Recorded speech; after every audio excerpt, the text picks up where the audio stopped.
Assalamualaikum warahmatullahi wabarakatuh. Nama saya Khotrunada Anandra Fidah, NIM 18106110055. Di sini saya akan menjelaskan mengenai kasus overlapping ZEE di perairan Natuna antara Cina dan juga Indonesia. Kasus ini bermula ketika kapal asing penangkap ikan milik Cina memasuki perairan Natuna di Kepulauan Riau. Lalu, kapal asing ini dinyatakan melanggar ketentuan zona ekonomi eksklusif Indonesia karena telah memasuki perairan Natuna, dan juga ia melakukan kegiatan ilegal, unreported, and unregulated fishing. Pada kasus ini, Cina mengklaim bahwa perairan Natuna di Kepulauan Riau termasuk ke dalam 9 dash line atau garis putus-putus milik Cina.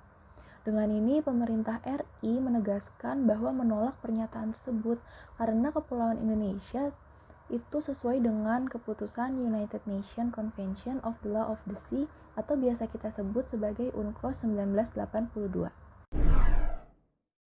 Indonesia tidak pernah akan mengakui 9 dash line, klaim sepihak yang dilakukan oleh Tiongkok yang tidak memiliki alasan hukum yang diakui oleh hukum internasional, terutama UNCLOS 1982. Lalu yang menjadi pertanyaannya lagi adalah apa itu 9 dash line? 9 dash line merupakan garis imajiner yang menjadi dasar bagi Cina dengan alasan dasar historis untuk kemudian mengklaim wilayah Laut Cina Selatan. 9 dash line merupakan wilayah Laut Cina Selatan seluas 2 juta km persegi yang 90%-nya diklaim Cina sebagai hak maritim historisnya. Titik-titik ini dibuat secara sepihak oleh Cina tanpa melalui Konvensi Hukum Laut Internasional atau UNCLOS 1982, di mana Cina juga tercatat sebagai negara yang ikut menandatanganinya.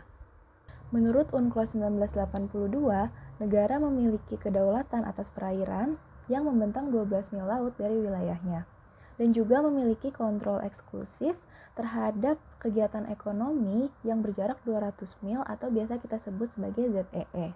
Namun Cina tetap berpendapat bahwa 9 dash line itu muncul dalam tatanan dunia baru, yaitu setelah Perang Dunia Kedua dan juga muncul sebelum UNCLOS 1982.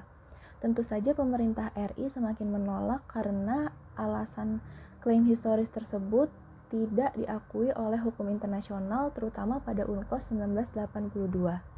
Pengadilan Arbitrase Internasional atau PCI yang ada di bawah naungan PBB juga telah memutus bahwa Tiongkok telah melanggar kedaulatan Filipina di Laut Cina Selatan pada 2016. Nah, itulah yang menjadi bukti bahwa 9 dash line itu tidak memiliki dasar hukum.